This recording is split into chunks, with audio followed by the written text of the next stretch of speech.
You know, the moment you start panicking and freaking out and thinking of all the things you have to do and making that mental list, you know, take a deep breath and just realize that the best thing to do is nothing. Just wait. Just wait until, like, you can make that choice rationally.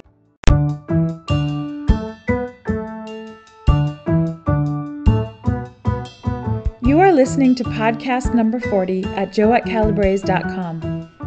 Each day from my office, I get to see how homeopathy is transforming lives all over the globe, and I want to share them with you.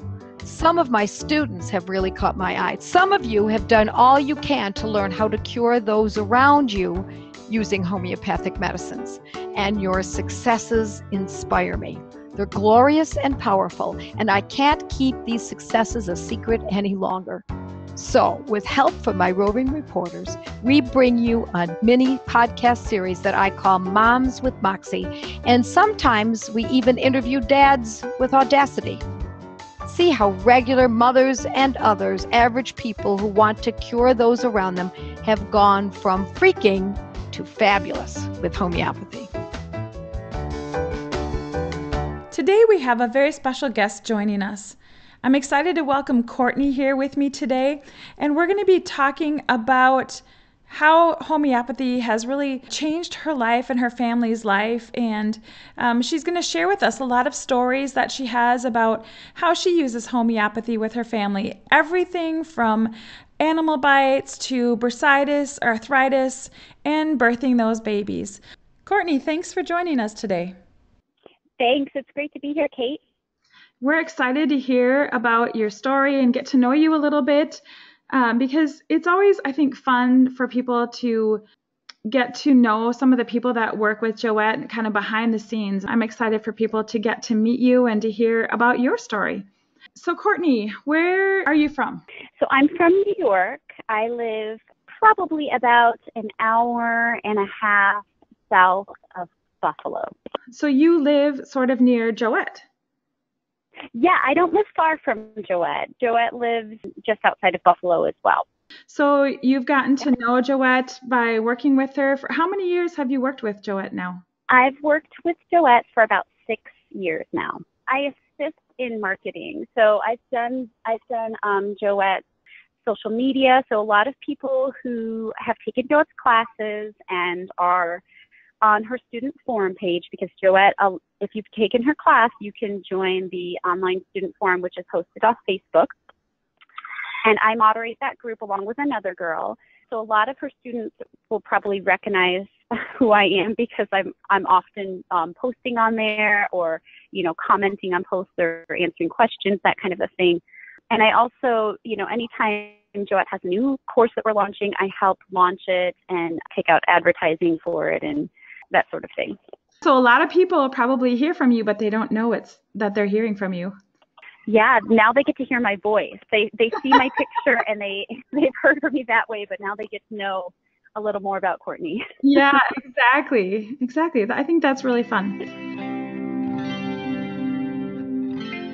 It's kind of interesting. When we were talking, you told me a little bit about yourself as far as your background in natural medicine, and you have some pretty interesting things. You're pretty wise, I think. I look forward to learning from you because you are a certified herbalist, right? Yes, that's right. So before I came to homeopathy, I was actually really interested in herbs and did a lot of wild crafting. We live out in the country, so I would find herbs and make tinctures out of them and use that as medicine for myself. And that was probably right before I had kids. So I wasn't really using herbs a lot with my kids. So now we mostly use homeopathy and have been. Like, homeopathy is our family's main source of medicine, and it has been for a good 5 or 6 years. I found it right before I started working with Joette. And, you know, we've had some really good results, especially with little kids. Like, you know, I have 3 little kids, and I don't feel like herbs are always the best choice. They can be harmful. Homeopathy is gentle. So it's been really good for us in the last 6 years when I've been, you know, pregnant or my babies are really little. I never think twice about using homeopathy. one of the reasons you liked homeopathy is that when you were pregnant, you didn't have to worry about using homeopathy, but herbs, it was a little tricky which ones to use during your pregnancy or not. So that was probably a selling point, one of them, for homeopathy for you, right? That's exactly right. Yeah. So herbs are, you have to be careful. There's things that you can't have when you're pregnant. Obviously, can't give it to your newborn babies.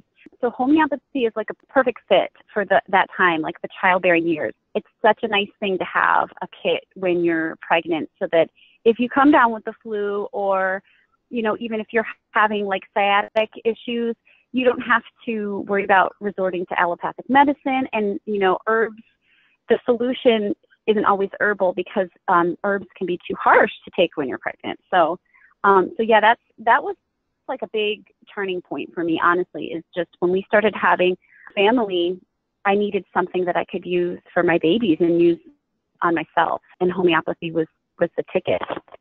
So Courtney, I think that is a really good point, because a lot of people ask, they want to know, can you use homeopathy when you're pregnant? And say you have a baby or a young child, they're concerned about, are there cautions for using homeopathy with young children or when you're pregnant? And I know there are a couple of things, so maybe we can talk about that for just a minute. Yeah, definitely. That's a good point. There are some remedies that Joette advises that people be careful about using or just avoid during pregnancy. The ones to be aware of when you're pregnant are pulsatilla, apis, and sepia. And I will say that during my last pregnancy, I was using pulsatilla. So I don't really think that it's a matter of them being like dangerous, avoid them, but like it's not something you want to use and access. Like if you really need pulsatilla, you could probably, talk to a homeopath and, find out what the safe way to use it is. I just think that sometimes we make blanket statements like, be careful around these remedies, because you don't want just anybody to come and, read a blog about it and start taking, big doses or high potencies and possibly get themselves into trouble. And pulsatilla is one that's actually used to turn babies. So you can use that in pregnancy. And actually the reason I used it was to turn my baby, because I think it was 34, 35 weeks at least.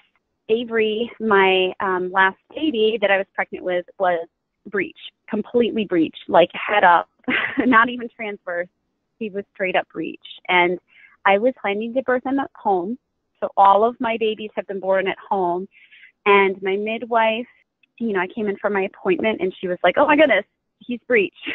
And I was like, oh, what does that mean? And she said, well, you might not be able to have him at home, which was really kind of scary for me. And so I talked to Joette and she told me pulsatilla, and I think I only took 2 doses of it. Like it worked very quickly. That's amazing. I had previous to that tried things like there's binyourbaby.com. I think that's the website. But it was very overwhelming to me, Kate. I didn't have that much time to kind of get things moving. And when you're that far along and your baby's breech, even the home birth midwives were like, yeah, Courtney, you need to do something, And so I felt like, oh my gosh, I have to hurry up and act. I have to do something. And so I first tried this website. And when you go to that website, it gives you all these steps. There's like hundreds of things you have to do. And it was very overwhelming to me. And the nice thing was, like, as soon as I was thinking clearly, I messaged Joette and she was like, yeah, that's an easy one. Just take pulsatilla. And it just seemed so simple and compared to what I would have to go through laying on an ironing board upside down and like moving this way and that way, doing all this stuff. And I was just like, oh my gosh, that's just so easy. Take a little tablet and you're done. You know what I mean? So it was so beautiful to know that that's all that I would have to do. And it honestly worked. It was amazing. Wow, that's so awesome. And I know Joette, I think, has written about that in her blog. She has some information on that too. So you actually have helped people deliver babies, right? Yeah. Before I worked with Joette, I was certified as a doula. A doula is a support person during birth. It's very different from a midwife. You don't like deliver babies, but you actually just support the mom through labor. So for many years I did that, and I had a natural childbirth course that I wrote and I taught that. So I had lots of people come through that with me. I had all my babies at home, so I really understood that. And I went to a lot of home births with a couple of the local midwives here. I imagine that you probably used homeopathy, did you, when you were attending some of these births and helping the moms? Oh, definitely. Gelsemium 30 is one that I've used many times for exhaustion in labor, especially with first-time moms. You know, it's very common for births to take a long time, and my first birth was 36 hours, and I know Joette talks about her first birth being long. Gelsemium is a great remedy to have because obviously labor is the hardest work we do, and it's so tiring, and so I've used it many times with women in labor. And I've also used Joette's Gatorade recipe. I don't know if you know that one, Kate, with the cell salt. Yes. And that's a great tonic for getting the electrolytes and just boosting energy when you're not only working outside and it's hot, but when you're giving birth. That's a great idea. I never thought of using that with birth, but that is really good. If you go to Joette's page in the upper right corner, there's a search bar, and if you enter Gatorade or Ditch the Gatorade, which is the actual title of it, it'll definitely bring it up.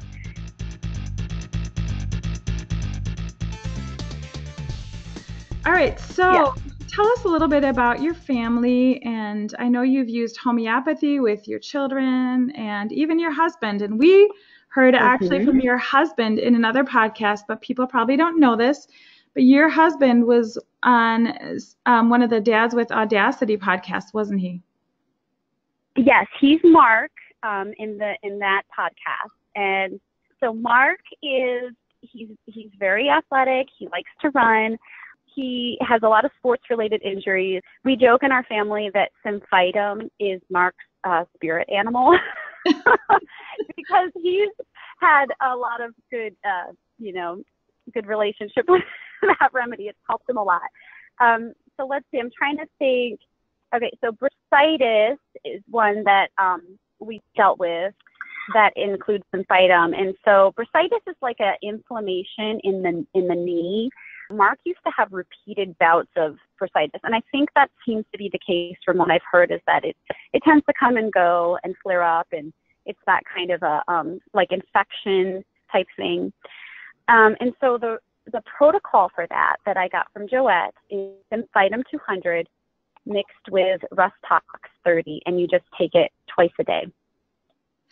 Then how long does it usually take before you see some change in his symptoms? For Mark, and actually my little boy, he had it one time too, and I was so nervous because he came down with it the night before we were going to get on an airplane and travel, and I was like, oh no, he's getting this knee thing. It was hot to the touch.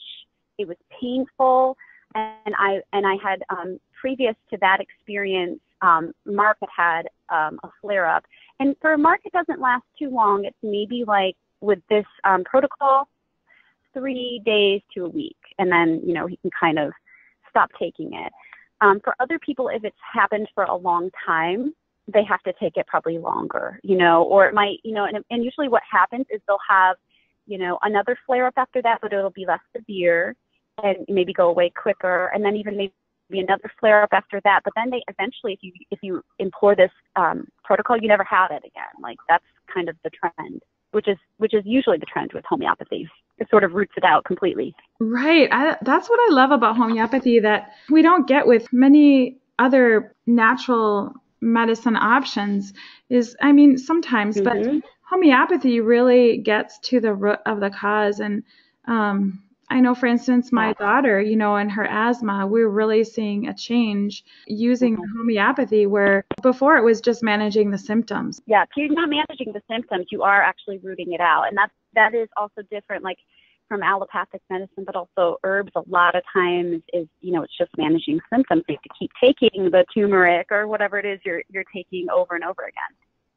Right. And so I think people need to remember that a well-chosen remedy can really make a change, not only in just the symptoms, but for the long term, that eventually that whatever bursitis, hopefully Mark won't have it in the future. He hasn't either. It has been a year and I want to say 3, maybe a year and 6 months.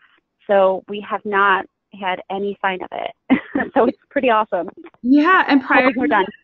How often did he used to get it? Prior to that, he would get it probably twice a year at least. So we're having a good run of it right now. Wow. Definitely.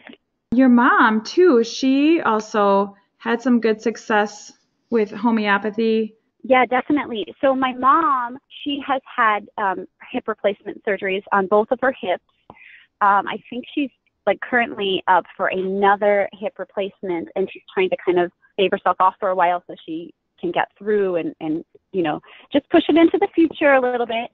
And so last she visited, let's see, I'm trying to think, it was last month, so a little over a month ago, she came for a visit and she was having a lot of pain.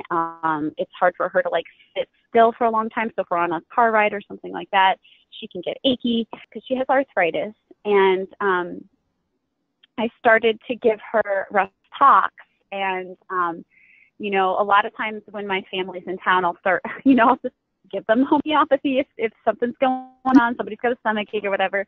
And I gave her Russ Talks twice a day while she was with us.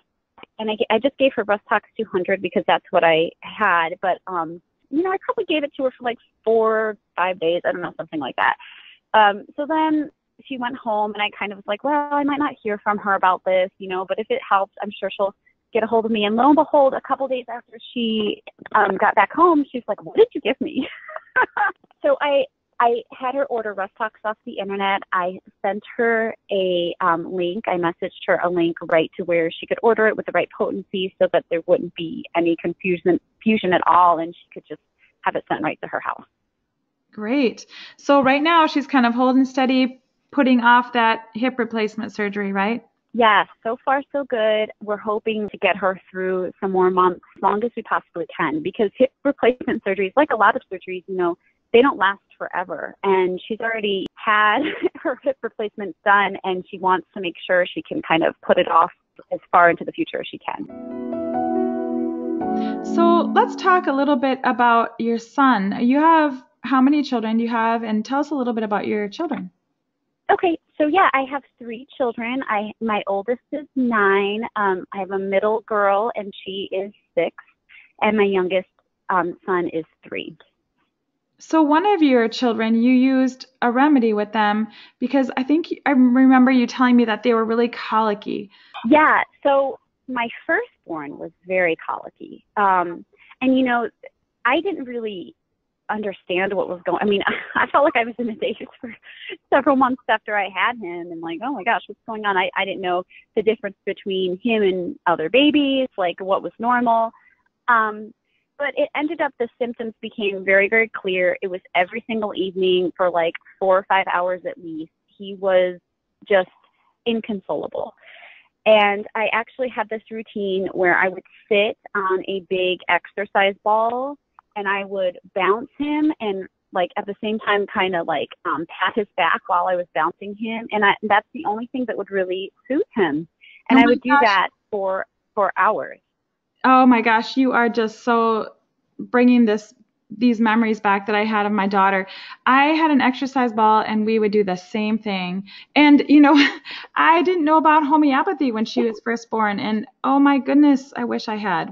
So I believe he ended up having food allergies. And so like the first thing I did was eliminate food from my diet to just kind of test and see, you know, truly if this was the issue. And it definitely ended up being that way. Like I ended up realizing that almost everything was causing him pain. And it was just really frustrating. You know, I didn't have coffee at that time. I really liked coffee. Chocolate bothered him. He was like the meanest baby ever. I swear I couldn't eat anything that I liked to eat. I couldn't have milk. I couldn't have wheat.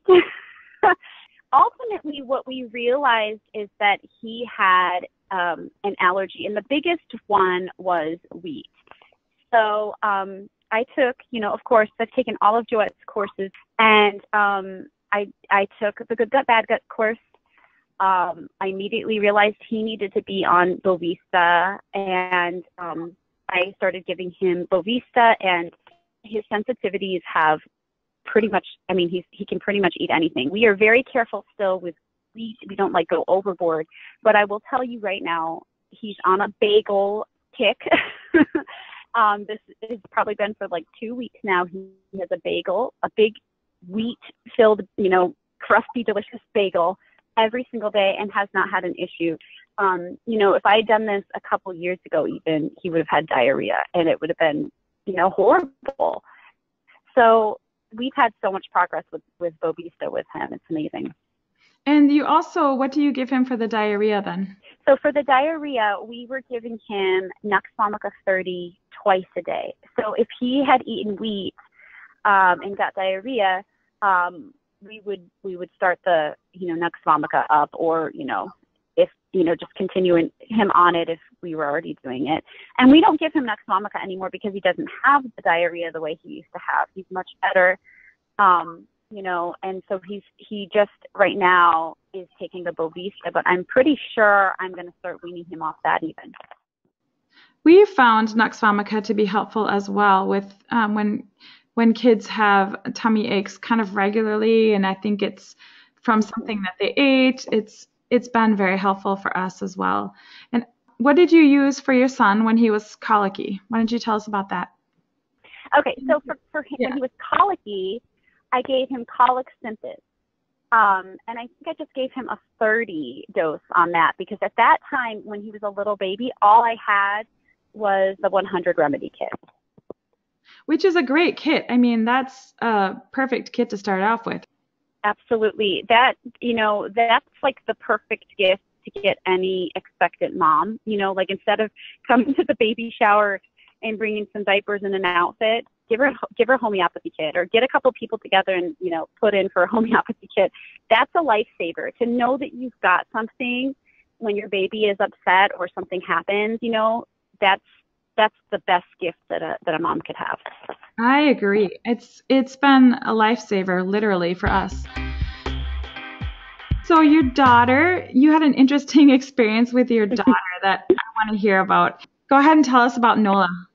So Nola's 6, and last summer, this story, like, it really kind of summarizes her personality completely. Every time I think of it, I'm like, of course, this happened to her.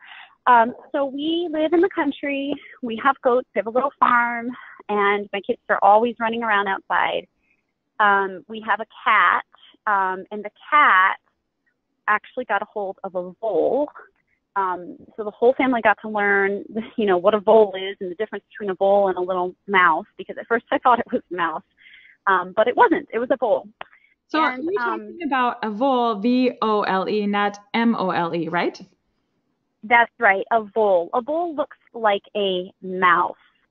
If you actually Google it, you'll see a picture. It's just a little bit different. And so anyway, the cat was playing with it. It wasn't, you know, dead. And Nola saw the cat playing with this bowl and saw how cute it was, and she could not help herself. I was sitting right on the porch with her. I couldn't really figure out what was going on, but she ran up to the cat, and she's like, oh my gosh, so cute, so cute. And I think she's talking about the cat, but she's talking about the vole. She goes to grab the vole, and it literally latches onto her finger, and she's like trying to shake it off the end of her finger, like, you know, throwing her hand around and stuff and screaming at the top of her lungs. And I'm like running off the porch, you know, like, what is going on? And I see this thing, and I take her hand and, you know, fling it really hard one time, and the thing goes flying. And of course, I'm just, oh my gosh, my mind just started to run. Like, it was just like, what is this now? I have to deal with, is she going to have rabies?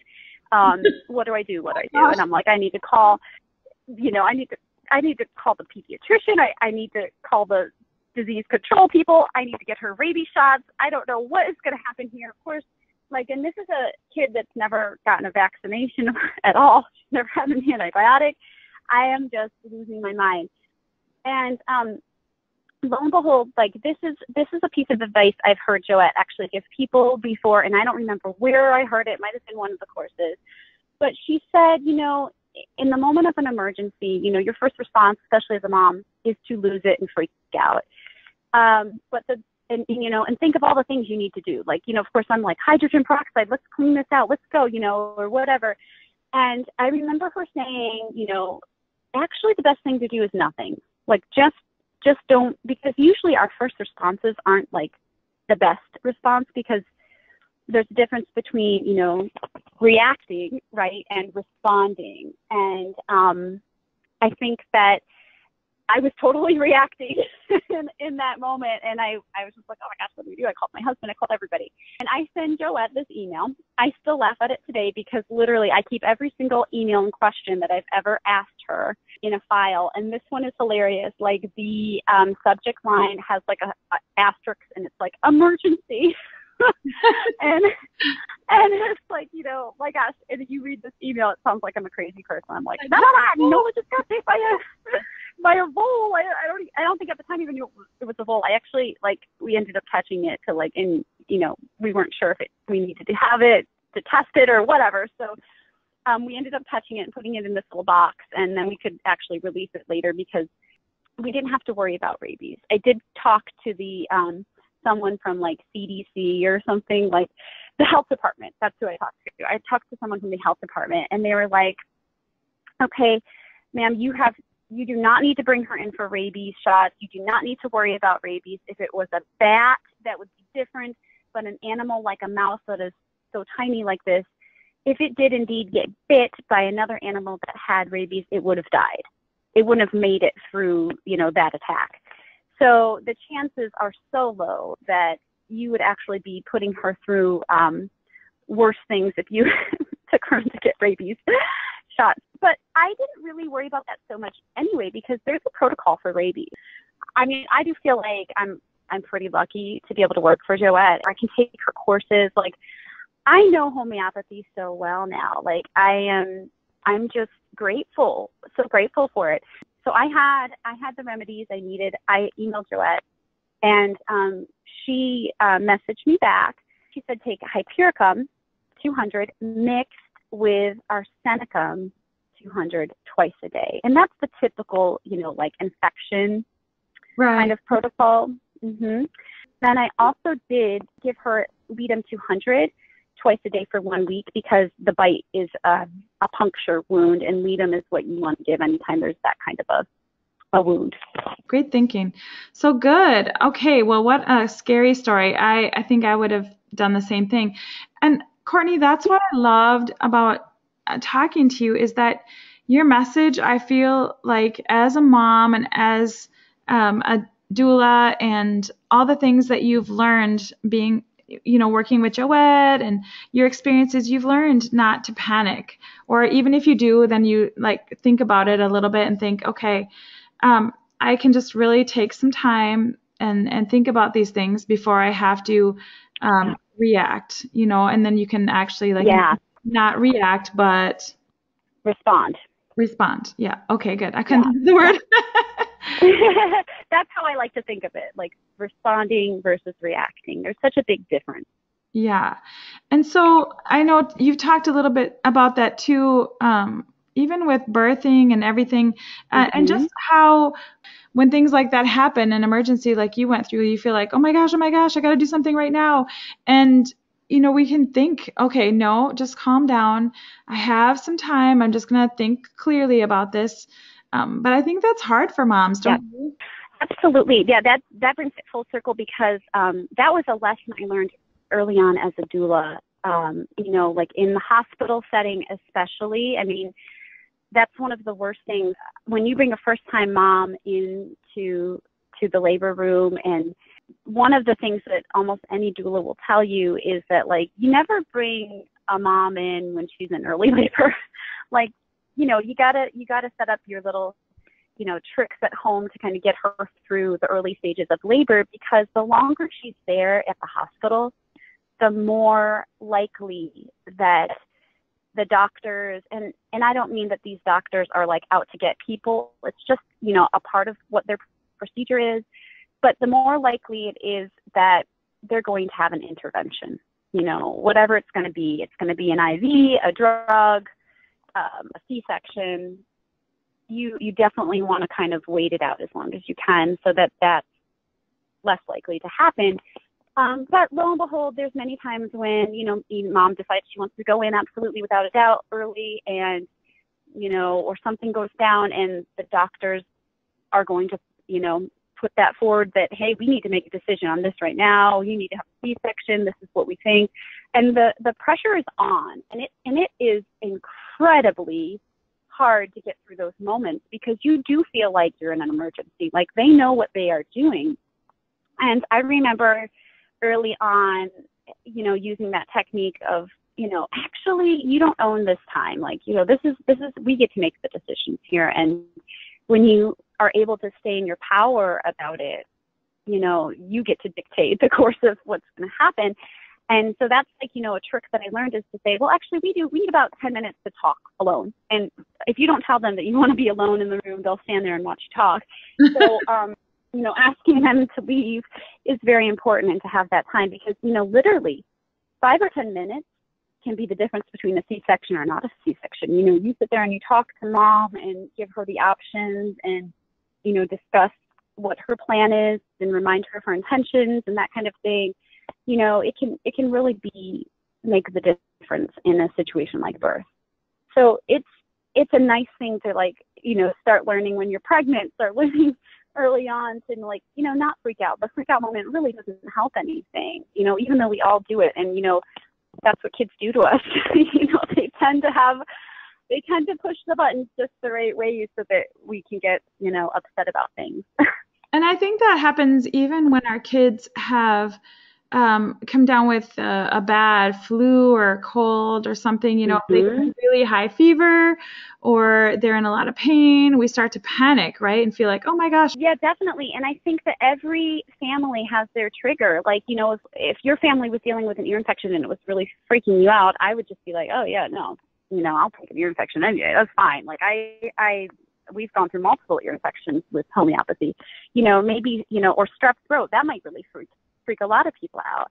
But you always get the ones you don't expect, and so it's easy to theoretically talk about, oh yeah, we'll do this or whatever, but when it comes down to it, it's usually not the easy one that you get. Like, I never expected to have to deal with rabies. I'm prepared for strep throat. Not that. That really was ridiculous. So. Okay, so that again just leads to what we were talking about. Don't panic. You have time. You can think about things. Just take your time.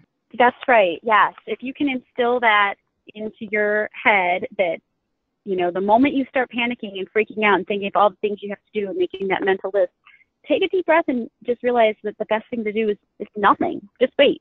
Just wait until you can make that choice rationally. And then, if you've got the information from Joette's blogs, you're one step ahead. Like you can just go on and do a search and help yourself out. You don't have to go to the panic mode. So homeopathy is like, when you've got that in the bag, it's so nice to just be able to do something that you feel good about. Right.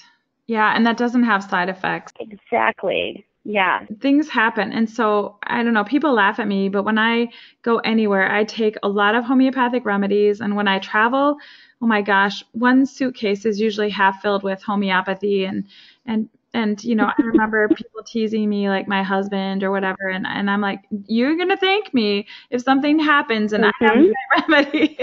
And do you know what? That's right. It has happened. Emergencies have happened. And I've had the right remedy, and otherwise it would have been a trip to the doctor. Yeah, I'm the same way, and I have a whole cupboard at home of remedies and things, and I have a habit of buying remedies. I have many kits, you keep them around, you have remedies laying around or whatever in places that you think you're going to need them. Almost any time I go to Wegmans, I buy Arnica and Pulsatilla, because I just know those are popular ones in our family and might as well have it. And I've got a little travel kit that always comes everywhere. And, I just keep fresh ones in there every time. There's certain ones that I feel like we definitely go through, Right. And that's the beauty of homeopathy too, because it's not expensive. So paying, $5 to $10 for one remedy that's literally going to get you through a moment is super inexpensive. I know. Yeah. Courtney, thank you so much for sharing all of your knowledge with us and giving us some of the examples of how you've used homeopathy, because I think the more we can share our stories, it's just so helpful for other people to be able to hear about how we used homeopathy, and it gives us more confidence. I think that's what's given me more confidence too, is hearing other moms deal with the same things and that they used homeopathy and everything was okay. So that is really what it takes. I agree. And thank you for having me. It's been really fun to talk. You just listened to a podcast by JoetteCalabrese.com, where nationally certified homeopath, public speaker, and author Joette Calabrese shared her passion for helping families stay strong through homeopathy and nutrient-dense nutrition. Joette's podcasts are available on iTunes, Google Play, Blueberry, Stitcher, and TuneIn Radio. Thank you for listening to this podcast with Joette Calabrese. If you liked it, please share it with your friends. To learn more and find out if homeopathy is a good fit in your health strategy, visit JoetteCalabrese.com.